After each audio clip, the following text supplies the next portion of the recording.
Hello and welcome to the Becoming Your Highest Self podcast. I'm your host, Macy Renee, and we are going on a journey together, my friend. If you've been looking for a podcast geared towards your growth, self-awareness, navigating your brain's daily mind drama, and deep inner work to become your highest and best self, you are in the perfect place. Let's get started.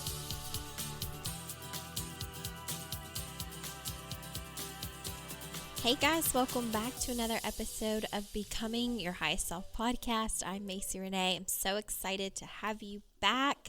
It has been a crazy few weeks for me, and I cannot wait to tell you all about it. I think I'm going to get to finally tell you next week what's been going on. It has been long awaited. It's been probably about a good 4 to 6 months that I wanted to share this and haven't been able to. So I can't wait. I've been counting down.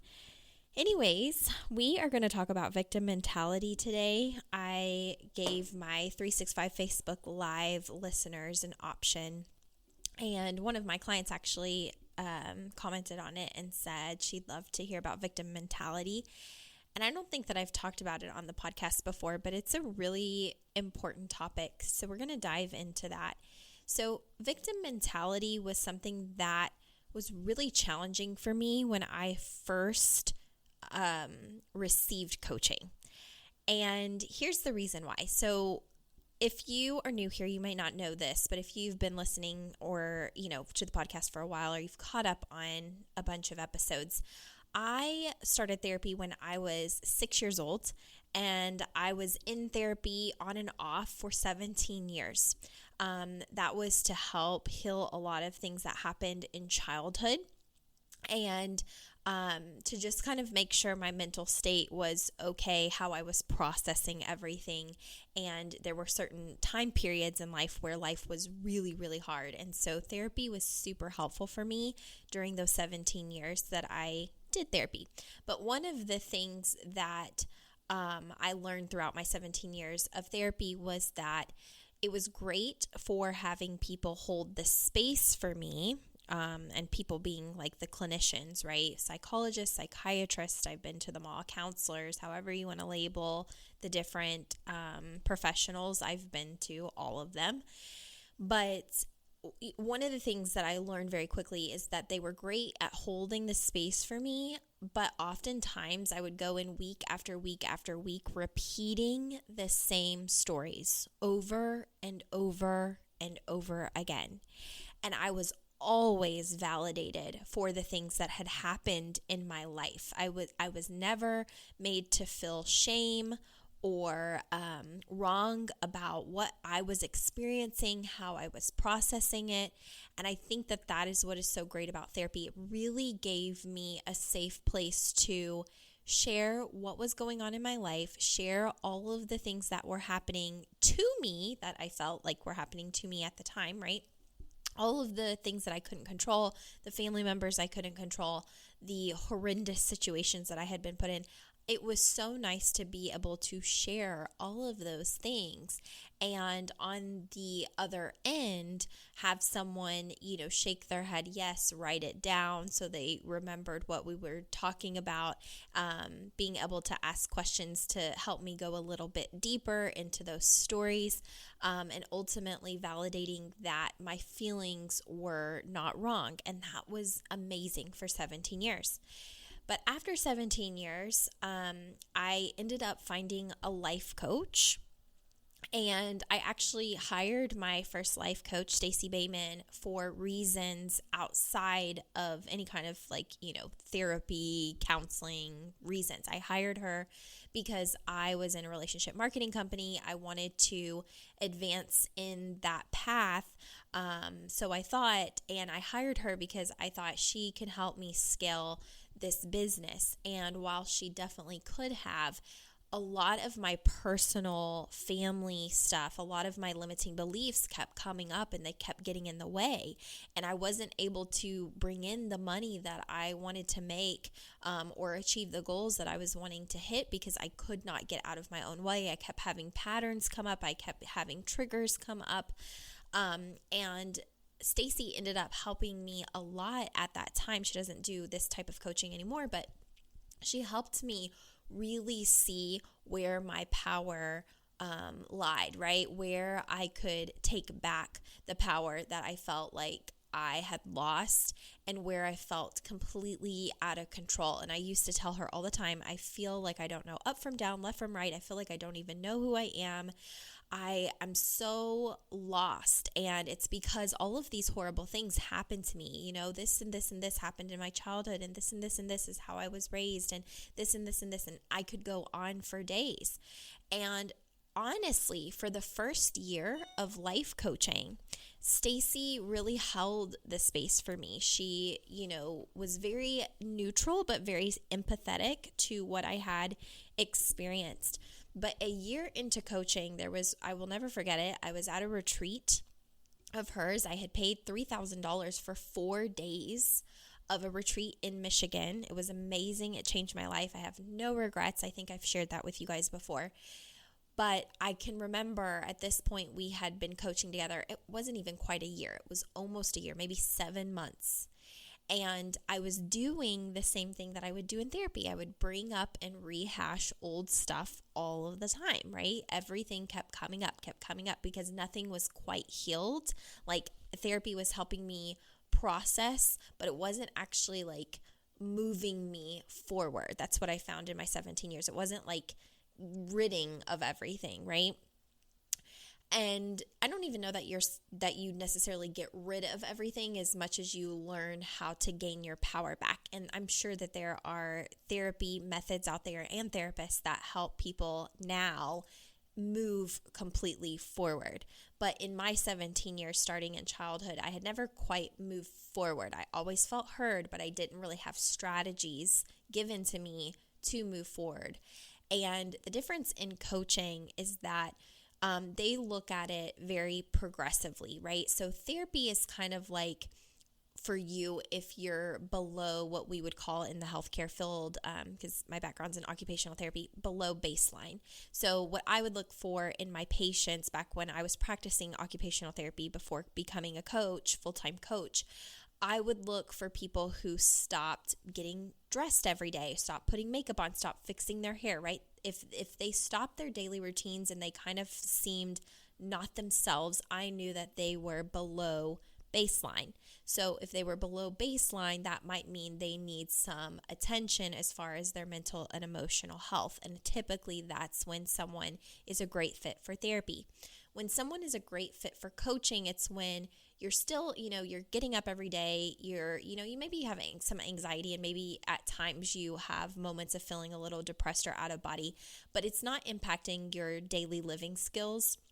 You still get up, you still do your routines, but you also really want to move forward, and you want to learn why you're not moving forward, and you want to take responsibility for not moving forward, okay? So I remember it was like 7 months into us coaching together, and she had heard me repeat all of the things that I had been through multiple times through coaching calls, like just over and over again, just like I would do in therapy.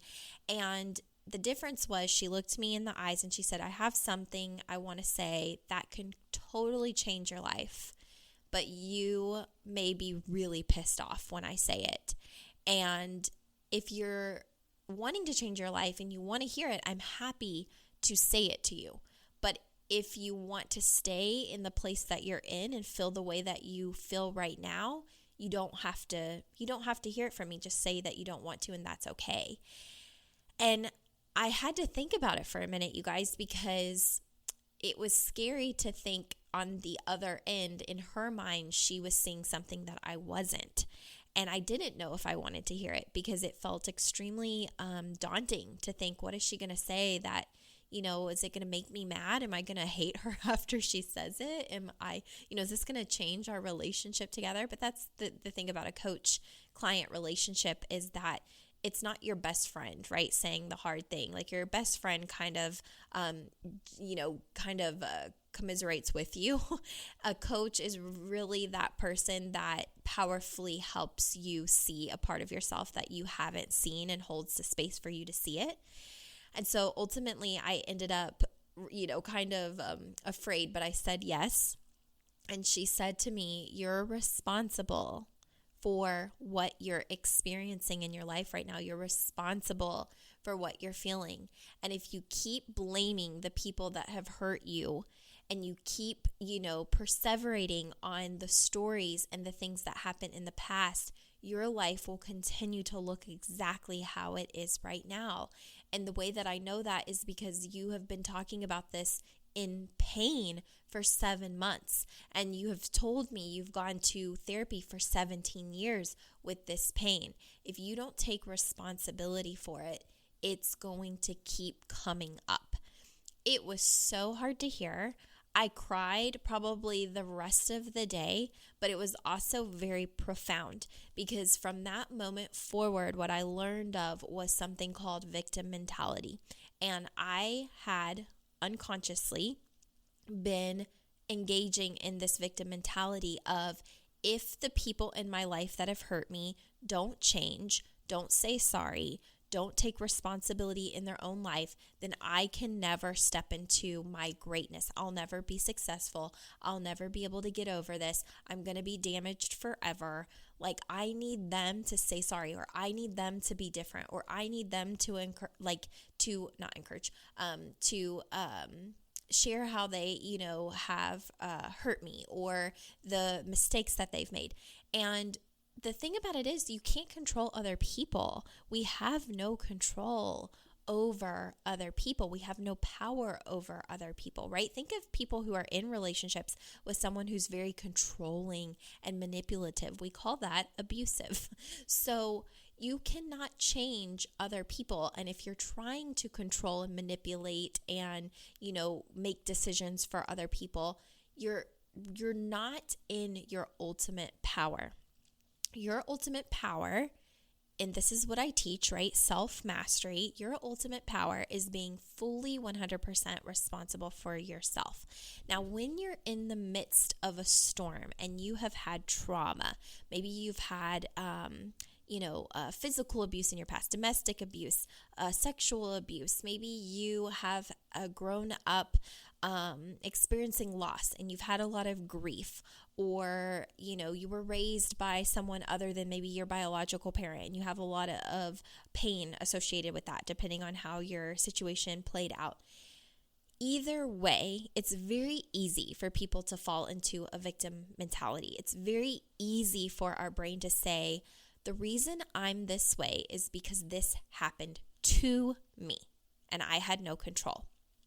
And there are times where we really end up in circumstances that are beyond our control, especially below the age of 18, when we're expecting someone to protect us, and maybe they don't always protect us the way we wanted to be protected, or love us the way we wanted to be loved, right? So with that being said, it's very easy to fall into a victim mentality and feel like, because of the circumstances that we were dealt or are currently dealing with, that it's beyond our control and that we're just stuck and we can't change it. We can't leave the job because we don't have enough money. We can't, quit because our boss is, associated with another company that we would want to work with, or whatever. I'm trying to make up quick examples off the top of my head, which is not necessarily working the best right now. But with all of that being said, we often fall victim to our circumstances. And one of my main jobs as a coach is to help people find their power again, to take all of those stories that they have about what has happened, quote unquote, to them, right? And turn it around and help them see how all of those things have happened for them. But beyond that, my job is not even to take away their pain or to change their mind. It's to help them see how all of their current thoughts and feelings, right, are creating what they're currently experiencing. And so some people want to stay in victim mentality, because let me tell you that giving up stories where you used to be able to or currently blame everybody else, it's kind of like what we talked about a few episodes back. If my husband came home and he's in a bad mood, and then I allow his mood to affect my mood, it's easier for me to be a victim and blame him and his foul mood for the reason that I'm grumpy. So if we get into an argument and he goes, "Why are you upset?" Like, I'm having a bad day because of what happened to me at work. And if I say, I'm upset because you were upset, because you came home with an attitude, right? That's victim mentality. That is me being a victim to his emotions. That's me owning his emotions as my own. Same thing if I take anything that I went through in childhood, right? It's very easy to be like, I was a child, I couldn't get myself out of that situation, I'm a victim, and it's so-and-so's fault. But if I allow it to be their fault and I wait for them to give me something that I feel like I can't give myself, then I am waiting for them to change who they are to feel powerful. And that's not how you feel powerful. You feel powerful when you take your story, right? And you grab hold of the pen again and start writing from where you want to be. Like, how do you want to feel? How do you want to think about this? What kind of relationship do you want to have maybe with the people in your life? Even people who have hurt you. Like, some people still want a relationship with the people who have not always done them right. Some people don't want a relationship with those people at all, and that's okay. But my job as a coach is not to dismiss anyone's pain or tell them that they're wrong for their pain, which is why therapy is so helpful, right? They're never telling you that you're wrong for feeling the way that you're feeling. But my job as a coach is to help my clients recognize when they are keeping themselves in a state of pain, keeping themselves in a cycle of stories that are not serving them for where they desire to be. And that's really the big difference between coaching and therapy, right? Therapy can it doesn't really matter how long you talk about the stories and how long you keep rehashing it over and over again. It's okay. However long it takes, it's fine. And in coaching, it really doesn't matter how long it takes, but the goal is to ultimately know where your clients are trying to get to, and then helping them see all the ways their mind is stalling that process.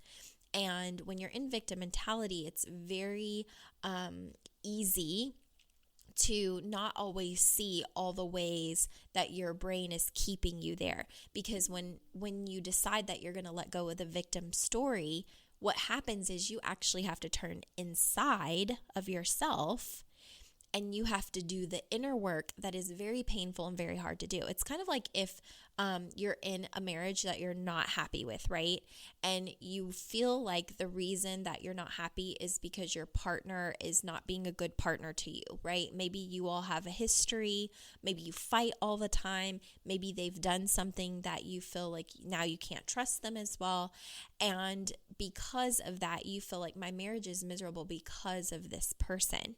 And if they would be different, then I would be happy. If they would be different, my marriage would be better. If they were different, like I'm the victim here. They did this to me. I don't need to change. I'm perfect the way that I am, and it's their fault. So, our marriage is going to be crummy forever unless they change. And so in those moments, you're creating a lot of self-suffering for yourself, because what you're telling me, right, if this was a client telling me this, is that they're responsible for your feelings. They're responsible for your happiness. They're responsible for all of your joy and how you navigate the world. And so what they're ultimately telling me is that this person has to be a different person or behave differently or change everything about themselves in order for you to gain back your happiness. And what we know is that a lot of times those people that have hurt us don't even know. They're oblivious to it, which makes us more angry and more mad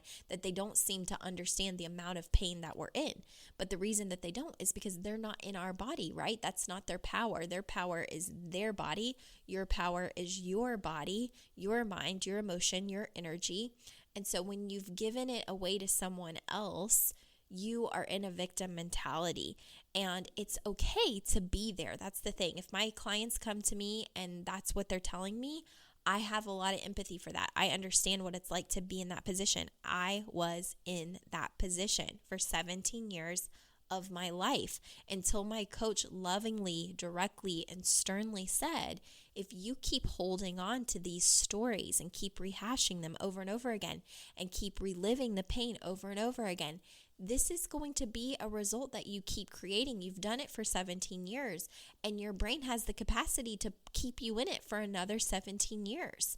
So do you want it to be different? Like, what do you want in your life? And I wanted to stop feeling misery. I wanted to stop feeling so helpless. I didn't want to feel the pain that I was feeling. Like, I would complain about the pain that I was feeling, and I didn't want to feel the pain, but I didn't realize that I was also creating it by not taking responsibility for my own thinking, my own thoughts, my own emotions. And so that's really my job as a coach. So when people are ready to have those hard conversations or see their mind differently, that's when they come to me.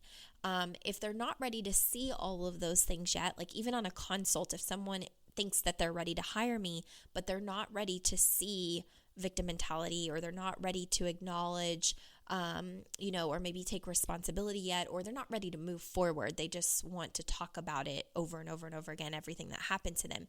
I usually I turn them away from coaching and I recommend therapy, or I suggest that they do therapy and coaching so that they can play off of each other. Because I think these days, it's been a while since I have sat like in a therapy chair. Actually, maybe it's been like 2.5 years. I did end up going just a few years ago for something else that was coming up for me.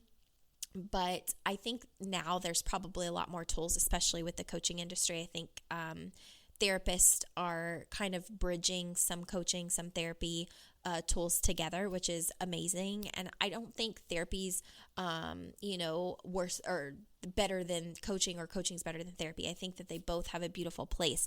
And actually, I had a discussion with Lena Suarez on the podcast here months ago, where she is a therapist, and we talked about PTSD and some of the different viewpoints between what a coach sees and maybe what a therapist sees, and also what we both see and how we bridge that gap. I don't think that they have to be competing industries. I think that there's a beautiful place for both of them, and there's usually a stage a human being is in where we know it's either more appropriate for therapy or it's more appropriate for coaching. And I am always willing, even as a coach, to refer my clients to therapy if I feel like that's what they need, especially having an occupational therapy background and knowing how to look at someone's baseline of where they seem to be mentally and emotionally. So I hope that this victim mentality episode helps you have a better understanding of what may come up in your life. Like if you just feel like, I'm not in control, I don't know how to change this, I need someone else to be different. If it's anything that has to do with external circumstances changing, people, places, things, right? Living in a different environment, all of those things, yes, can make a huge impact on your mental and emotional health. And some of those circumstances are going to be beyond your control. But something that you always have control of is your mind and your emotions, right? Your thinking and your emotions.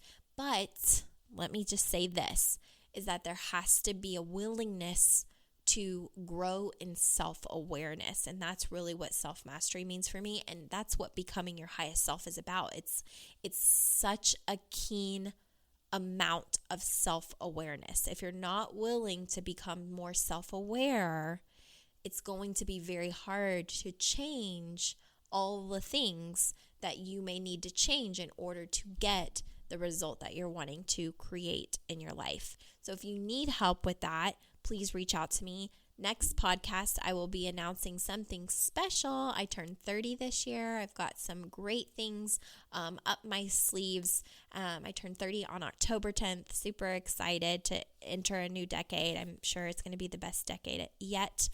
And I can't wait to also share some, super exciting things with you guys. So I hope that you will have an amazing week this week. I'm sorry that this was delayed and that it's late, but better late than never.